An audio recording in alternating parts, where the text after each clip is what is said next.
and what we do. So you can go first. Go ahead. I'm Brian. I'm Brian Koffler. I'm the writer and creator of a project called Outward that I've spent at least 6 years working on now in some form or another. I'm a writer. Sorry for background. My background is kind of more in screenwriting. So this was originally a TV script that after pitching it around and being told that no one's buying original IP right now, I was like, you know what? The story needs to get out there. So we've been doing it as a graphic novel. Kickstarter is about a third of the way there. We got 20 days left. So I'll be going over that in a little bit. But that's me. How about you, Geoff? How far into the Outward are you? So in terms of actual production, it's writing is done. That's the easy part. And then we have 2 artists that we hired to do 6 pages that we need for, pitching to publishing houses and labels. Was the plan there. And we're giving out those 6 pages free with any donation. Just as a little preview, but most of the money from the Kickstarter is going directly to paying the artists for the rest of the book. Which these are the things that you have to deal with when you're just a writer. And how many more pages is it going to be? The full project. Ideally, we're looking at like a 60-page book 1. Okay. So that's where we're at, and this is my first Kickstarter, so we, the goal is a bit lofty. So that was kind of one of my lessons learned. But, we're hoping that we can hit that goal. And if we can't, we're going to be reassessing and looking at maybe doing a slimmed down issue 1, cutting book 1 into a few pieces just to get it out there. But, cross that bridge when we get there. Me. Click on your Kickstarter link just like me. Yeah, please. Oh, okay. Yeah, I can do the screen share. Hold on.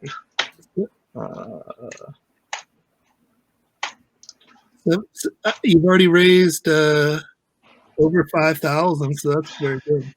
Yeah, no, exactly. And so much about Kickstarter seems to be about momentum, and so it's we're trying to keep it going as much as we can. We've had fast patches, we've had slow patches, and that's the nice thing about having a 60-day window is that we have plenty of time.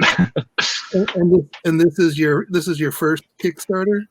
This is my first Kickstarter, yeah. Okay, well, getting over 60 backers and over 5,000 on your first Kickstarter is impressive, really impressive.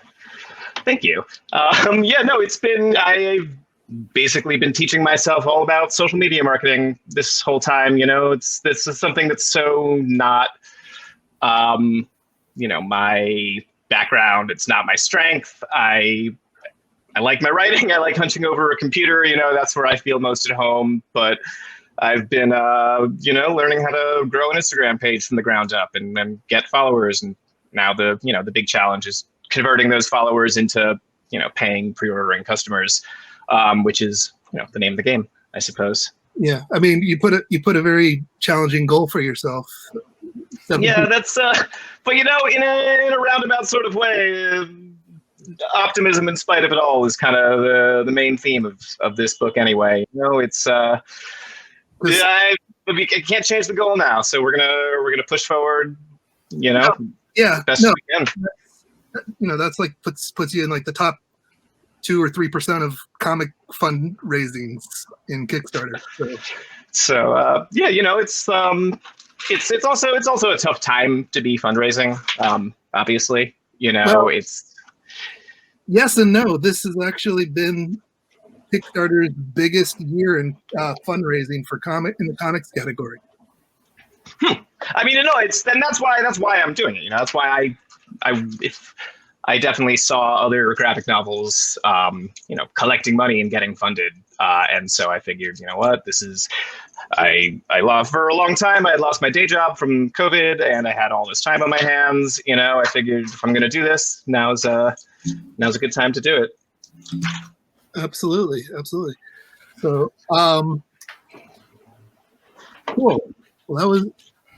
I'm just looking over it. Yeah, looks like a really cool comic, man. Yeah, no, like I said, it's been a long road getting here. This was an idea that I came up with like in 2014 in my college apartment, and then it became like I was going to do a comic book, and then I was going to do a regular book, and then it was a script again, and then it was a D&D tabletop campaign for a little bit for me to expand the world building. I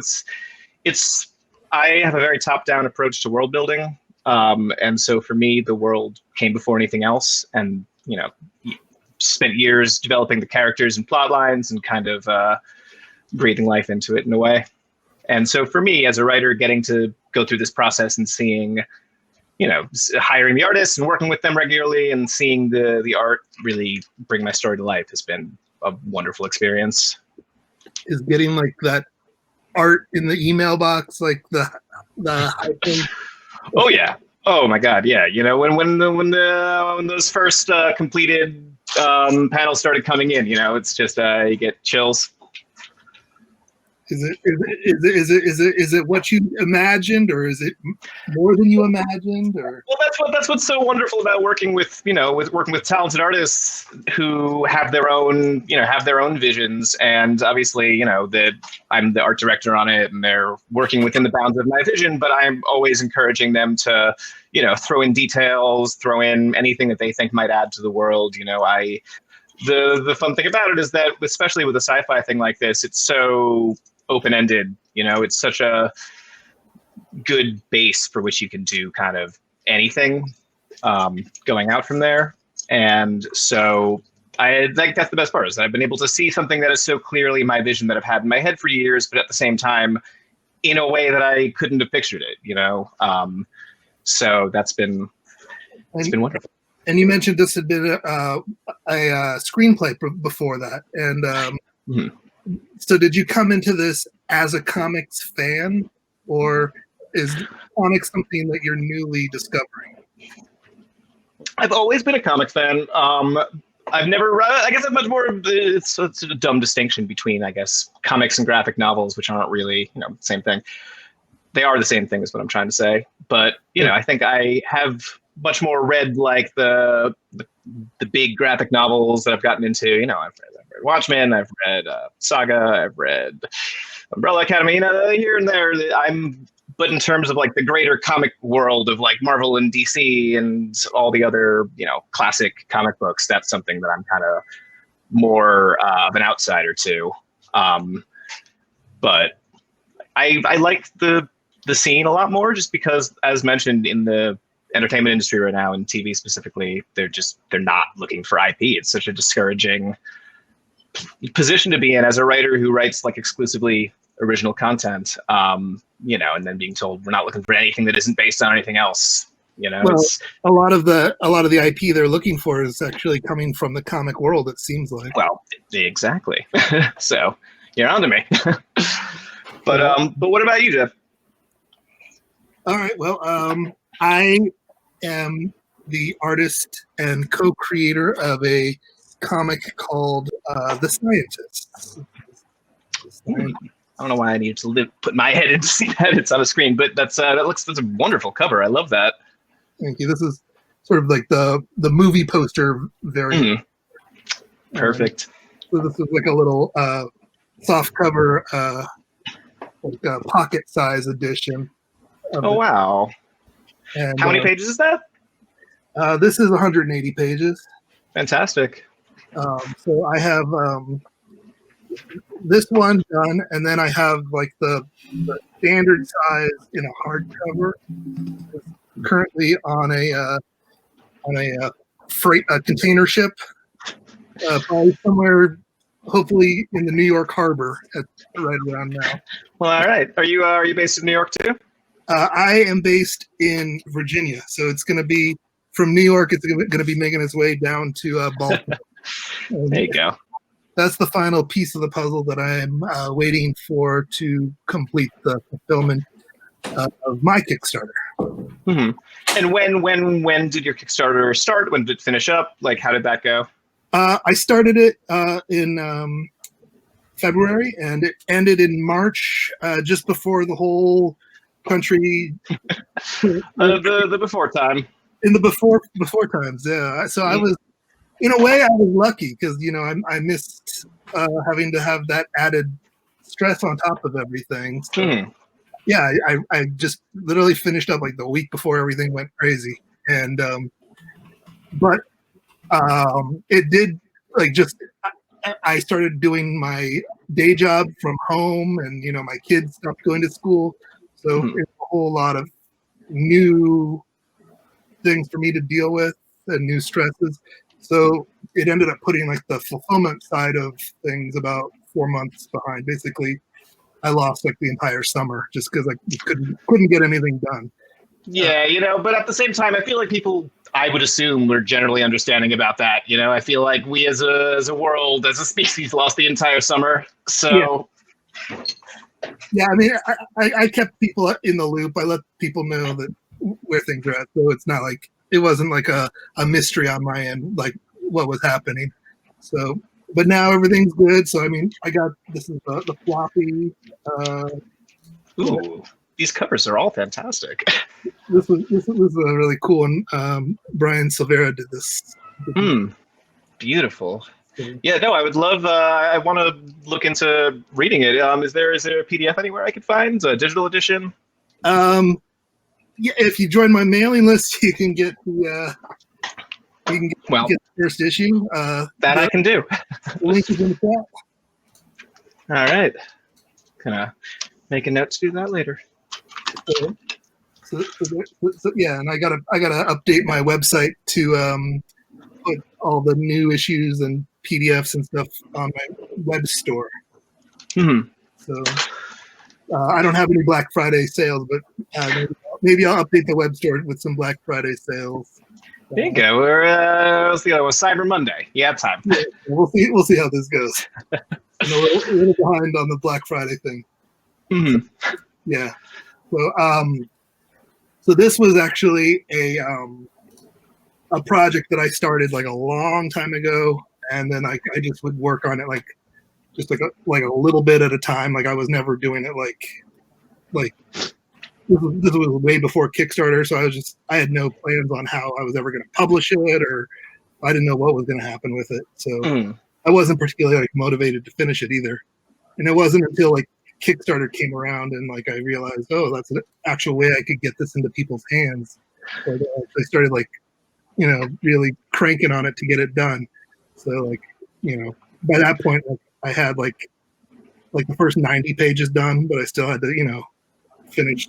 The last. See, that's the nice part about being able to draw it yourself, I suppose. you have that, you have all that freedom to kind of work at your own pace, and not really, have to rely on, you don't have to wait on artists. You just, you only have yourself to kind of propel forwards. But so how long do you think since like, you said it's been a while, but since like the inception of this idea, like how long have you been working on The Scientists? I mean, from start to finish, it was about 15 years.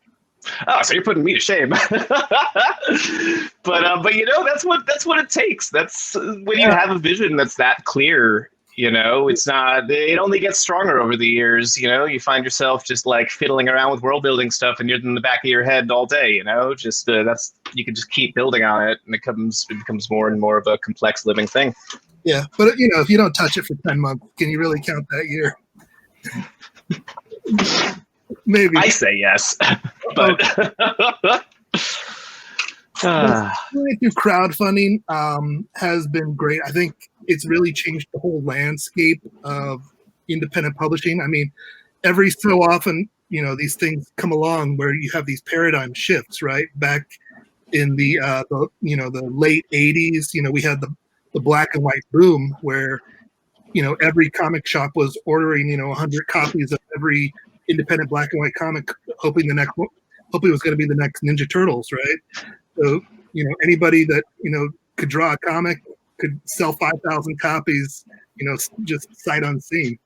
And, and then when the market crashed, people were kind of, left out of that loop. But then along comes crowdfunding, where now you no longer have to wait for a publisher to say, okay, I grant you the magic wand of worthiness, and you can just do it yourself. You start your mailing list, you start making your comics, start building your audience, building your own fans, and just creating your own little niche. And it gives me all kinds of cool opportunities to do things that I would never have been able to do or even considered otherwise. Like with all the stretch goals and stuff. Like I did like a 3D. Oh my God, that's awesome! It comes with the glasses included. That's fantastic. Yeah, I did a 3D version of my first issue, so that was kind of cool. Just all these little stretch goals and little tchotchkes and stickers and keychains and stuff like that. Yeah, exactly. And it's also you're in direct. There's no middleman. You're in direct contact with these people, with this fan base that you're building. And you're posting updates, and you're exactly as you say. You're kind of building your own little niche, and there's really is a honest to goodness community in the indie comic crowdfunding space, where we all over time begin to get to know each other. We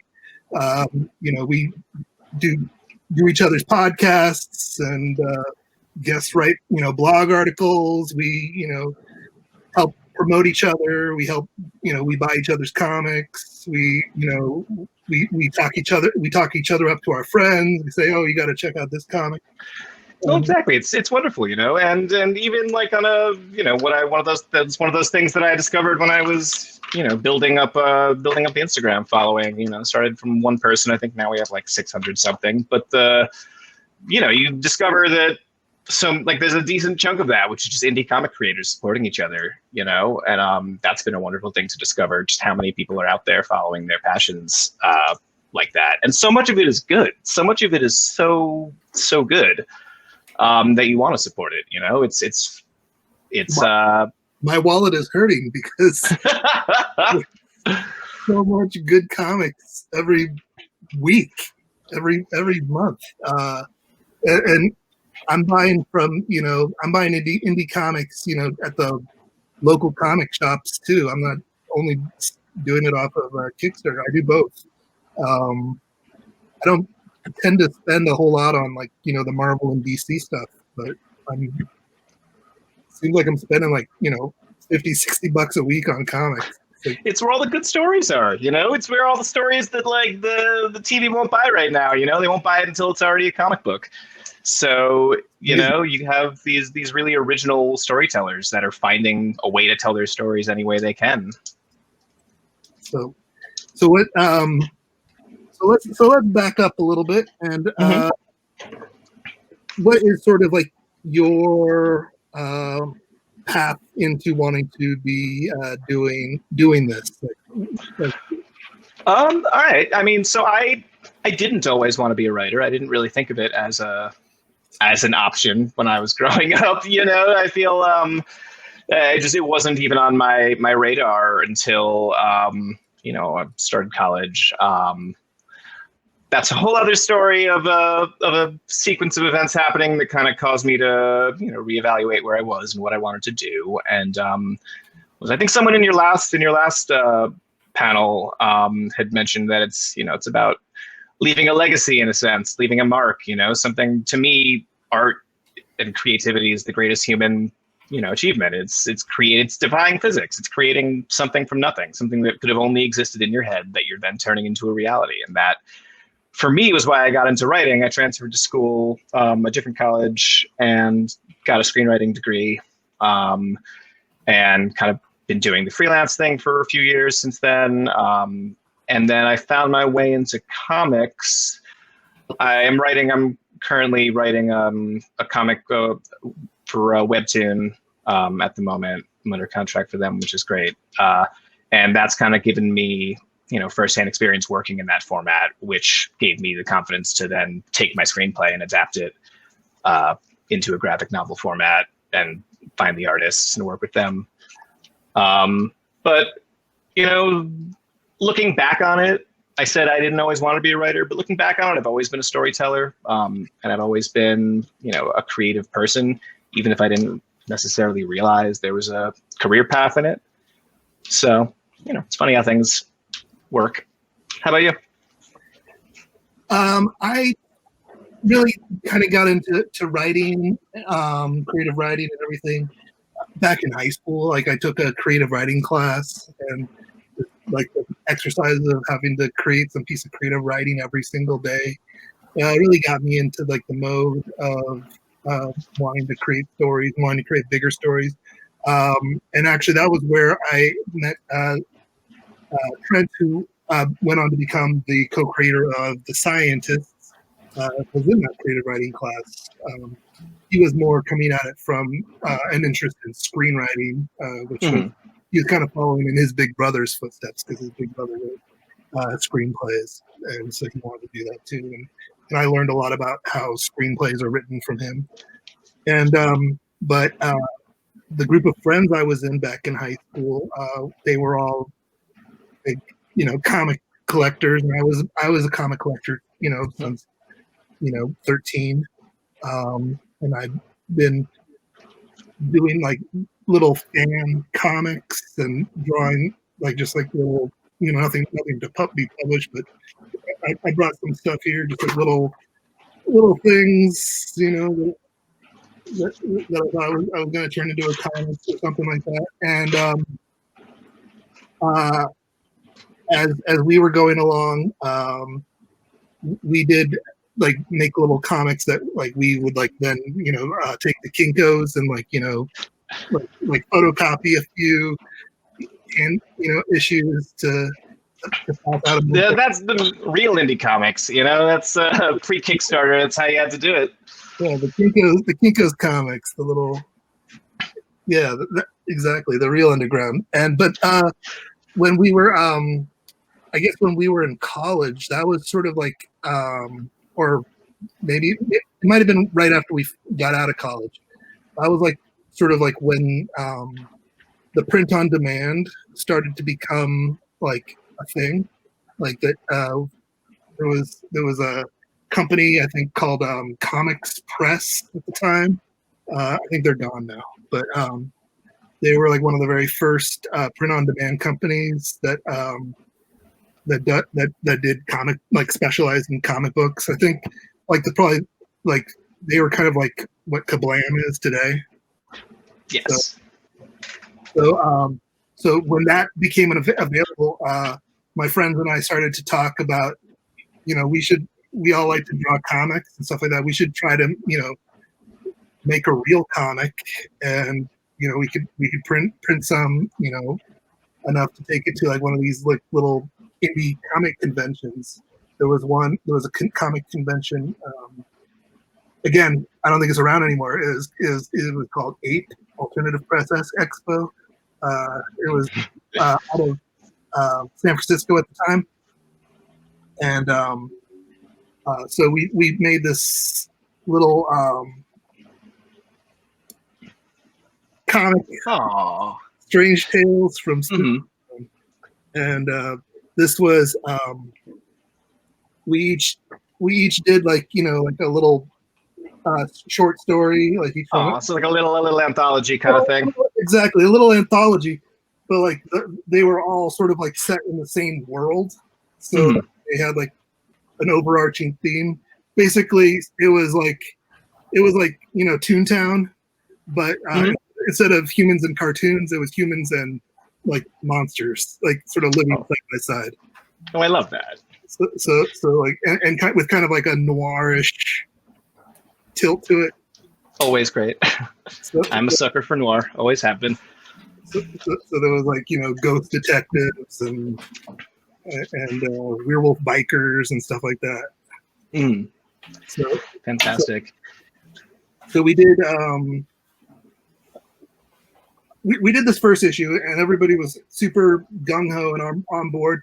And then I particularly and a couple of the other guys wanted to kind of keep the ball rolling, and we had so much fun doing this. Let's do a second issue. And then you started to see some people were maybe not quite as dedicated to it as others. So the second issue ended up getting split into 2 issues because some people didn't do their stuff in time. Classic. And because we didn't have as much content to make a full issue, I ended up having to create some extra content to sort of pad out the length of the book so that you would have enough. And that was where I did this. Which one? This story right here, where you can see I did this first story with maybe a more traditional art style, and then I had to do I needed some extra pages so that the book would be long enough. You can see this next one has a much, let's say, looser style to it. There's something to be said for that, though. I've seen far worse. I think it gets the job done for sure. Well, it was kind of fun doing something totally just the priority was get it done as fast as possible because in order to have it printed, and back from the printer in time to get it to the convention we were going to show it at. I had to have it the file sent in the next day, right? So basically I had to do all 4 pages in one night. So I didn't have time to be spending a lot of making everything look like perfect. So I did this and I was like, whoa, this is kind of cool. So I was like, what if I took this idea and I sort of made it applied it to something bigger, where I'm just working to get the point across. So that was sort of what turned into The Scientist. And The Scientist has sort of that similar vibe, maybe a little bit more refined, but not. Well, it's stylized, it's stylized. And that's what's so nice about, the indie comic scene, much like the indie music scene, is that there's a certain, undeniable charm to the rough around the edges thing. Yeah. So it's, I love it. A little bit more of the punk rock, if all the mainstream are doing DIY. Yeah. Oh, we got a question here. What do you guys think about the manga art style and the storytelling style? I think manga art style looks cool. Yeah, I love it. I got no complaints from me. I think that they do a lot of stuff in manga that you don't see in American Western comics, or at least maybe you didn't until now that manga has become so popular over here. A lot of people have kind of assimilated some of their ideas a little bit more than they used to. But some of the storytelling methods would be a lot more environmental, focusing, using the environment to convey the emotion. Oh yeah, which is something that I do, regularly. You throw in some of that anime wind blowing through the grass. It conveys so much. Western comics were maybe a little bit more storytelling through exposition and dialogue. I also find that the pacing, the story structure and pacing in manga, it's I've found to be different from more Western storytelling styles where they really take their time.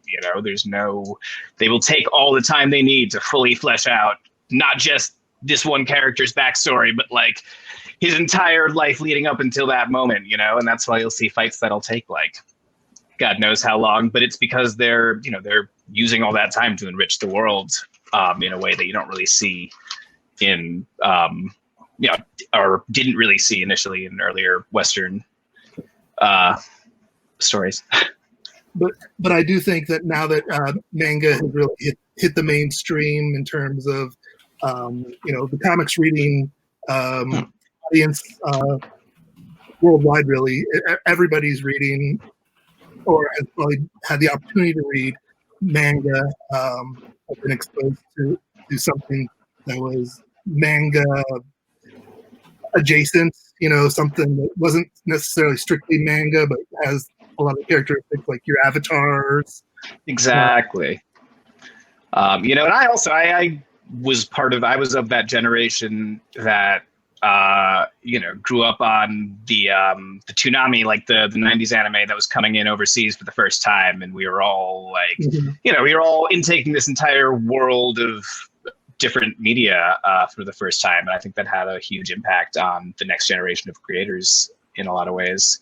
I think a lot of those Eastern storytelling ideas have kind of, as you say, seeped into the mainstream. Absolutely. So, did that answer your question, Young Wavy? So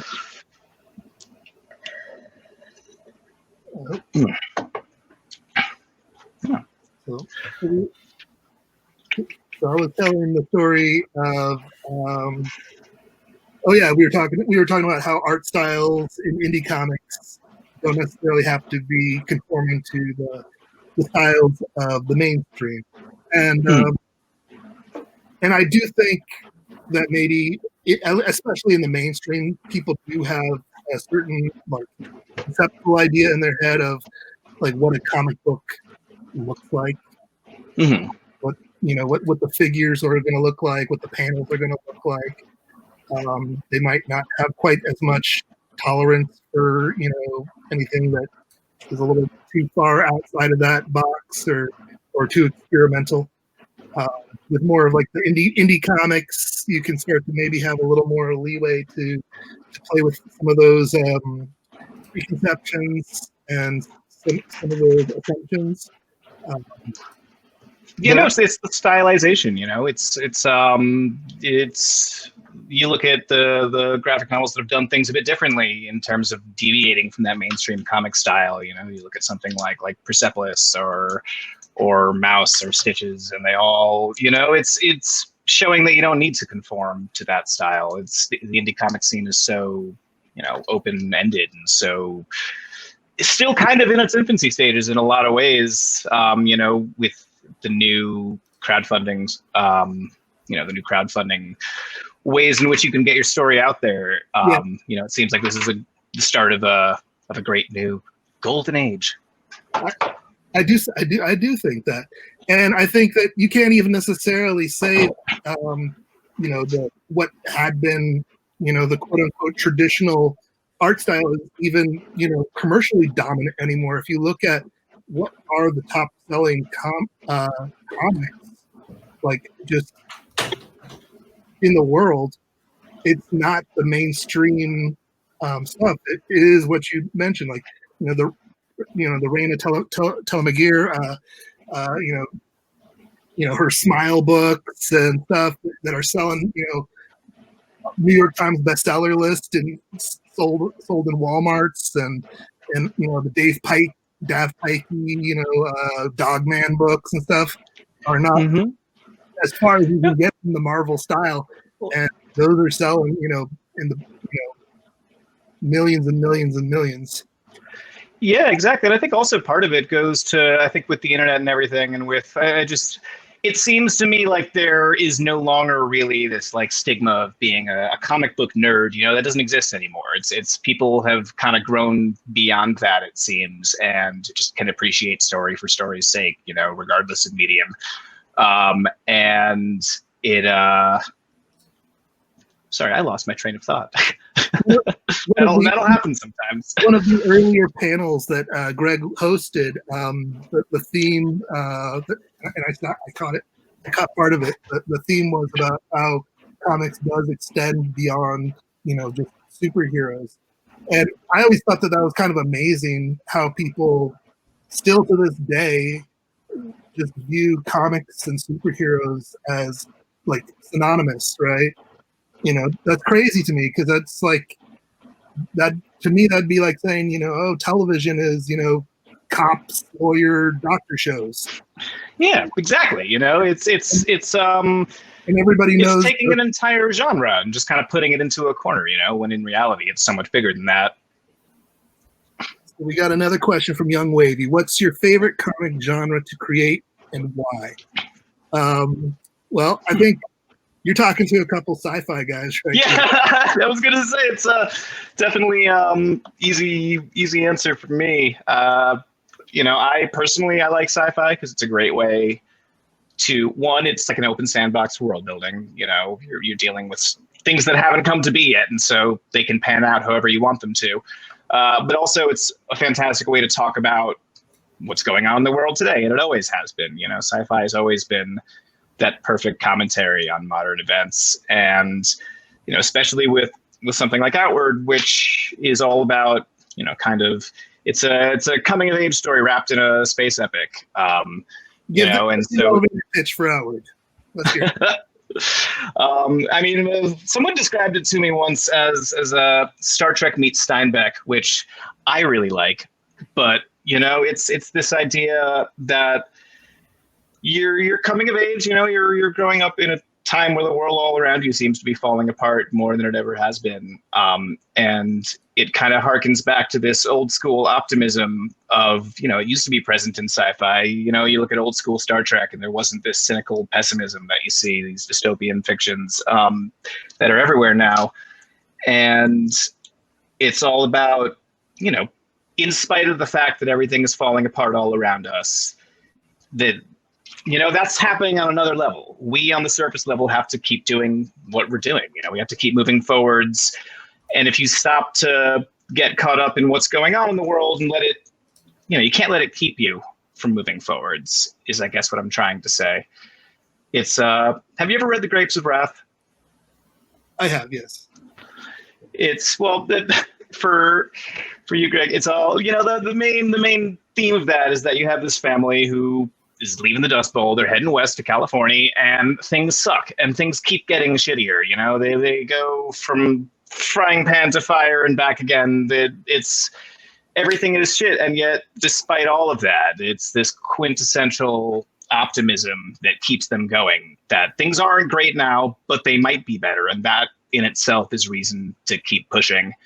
And that's kind of what I tried to create with Outward. Is this? You have these three protagonists who, by the end of book one, are together, headed outwards, no pun intended, or pun intended, with a set goal in mind, and they're just trying to make it in this crazy, crazy world.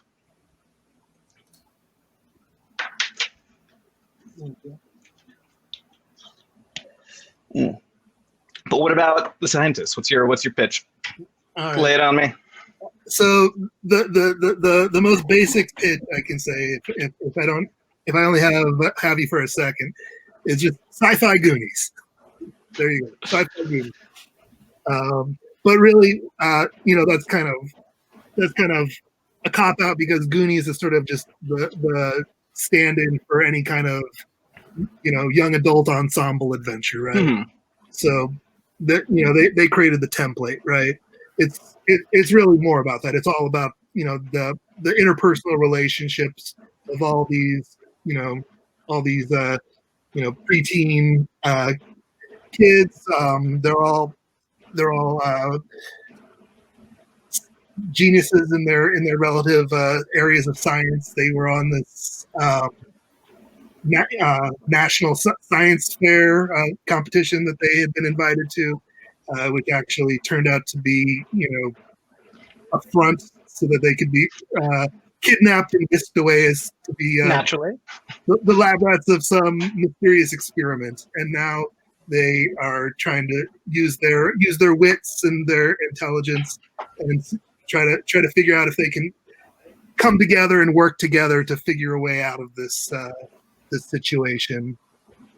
And it's a little bit difficult just because their age and their youth and trying to get along, and they don't even know if they can trust each other. They don't know if one of them is behind it, or there's suspicions. So I did take a lot of sort of inspiration from like the mystery box philosophy of storytelling. I don't think I'm familiar with that. That's something that J.J. Abrams has espoused. The primary example for that being Lost. So the idea with the mystery box there is that you create these mysteries, and the emphasis is on the feeling that the mystery evokes, and what's inside the box is less important than the journey to get there. Oh yeah, I couldn't agree more. And I think going back to Lost, as you know, I watched all of Lost, and I think the primary reason that I'm going to go out on a limb and say that I remember a great many people being disappointed by the ending of Lost, and to me, I think it was because you had that instinct to ask all these questions, and I think Les Abrams, you get that from Damon Lindelof, the other half of it. Who loves posing these big questions. And then you have J.J. Abrams, who kind of wants to crowd please, I think, and wants to answer questions. And you lead to this dichotomy where you're never going to satisfy everybody because you're asking too many questions and telling them that you're going to answer all of them. So if you've ever seen the Damon Lindelof's other show, The Leftovers, I think that perfectly exemplifies mystery box theory, in that there are no answers and it's not about the answers. They tell you, fuck you don't deserve answers. Well, and it does create some interesting storytelling when the writer themselves doesn't know. They're sort of along for the ride and figuring it out along with the audience. And I know there's different philosophies on writing, and you might have your own opinions on this. Some people think that the writer needs to have everything figured out, have their outline from beginning to end. And then there's the other philosophy where they're writing it by the seat of their pants, and they don't know what their character is going to say next until they finish that sentence. Right? Which one are you? I think I'm probably more in the figured out as you go along category. I like to get maybe a very rough outline. I like to have a vague notion of where I'm going. But, of course, I think I'm the same way. I like to have it mapped out. I like to know, now it's the first 4 books, but when I first, plotted out the whole arc, it was, a 10-episode season. But I think a really good piece of writing advice I got when I was in college from one of my screenwriting professors is that you don't want to show your hand too early. You want to imply that you have this big, sprawling world that you have all figured out in your head, but you're not gonna, you get what I give you. You get it in little pieces, and it leaves this air of mystery where it could go anywhere. Maybe I have it planned out. Maybe I don't. Who knows? I mean, and I think when the author has the ability to surprise themselves, that kind of feeling can definitely be conveyed to their audience as well. So, oh yeah, I think it's great when you have the ability to harness that. So we definitely took that. A lot of times when we were writing this particular story, like we would write it to the point to cliffhangers where we legitimately didn't know how they were going to get out of that situation. Well, that's the best way to do it. You write yourself into a corner, and then the puzzle becomes, well, now what? How do they get out? Yeah, Tag, you're it. Figure this one out. Exactly. So it's when you're working with such a versatile medium like this, it's wonderful that you really can tell all these stories in so many different ways. It's been, as mentioned, it's been a hugely exciting learning experience for me, just kind of diving headfirst into this indie comic world. And I'd like to keep it going. I'm happy to be here. Yeah. So like one example was like our characters wake up after being abducted, and they're all wearing spacesuits, and they don't know like what's up with that or how they got that way.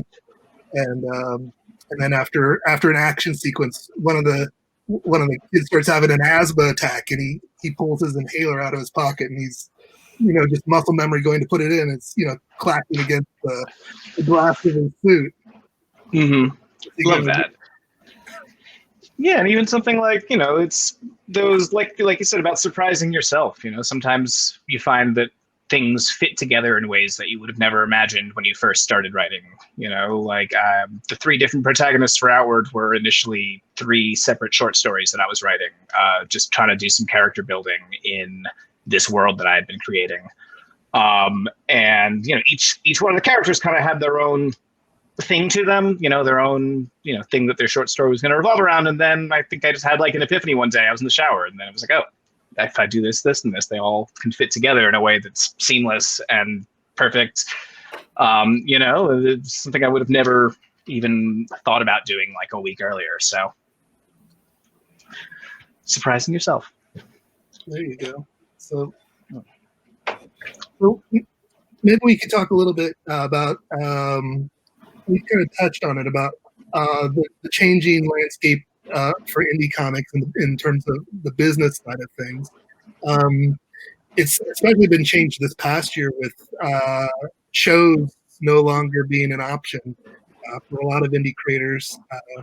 Less so for myself, but for a lot of my friends, the shows really factored heavily into being one of the pillars of where they made their sales. They had their online shop, then they had their Kickstarter, and then they had their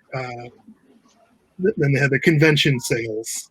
Yeah, and maybe a few of them also sold here and there to retail. That has been one that I've had less luck getting into, is the direct. I guess shop space is a lot of shop owners are like, well, I get all my comics from Diamond, so I don't want to have to deal with anything else. But yeah, no, and I, since I feel like I started working on this once the world had already kind of gone to shit, and so I kind of, I don't have any experience of going to cons, and I'm hopefully, when things, knock on wood, clear up at some point in the near future, I'll be able to pursue that route. Mm-hmm. So it was one thing that I was kind of, I had maybe put like my toe into it. Like I had gone to a few conventions. I had back when I had issues 1 and 2.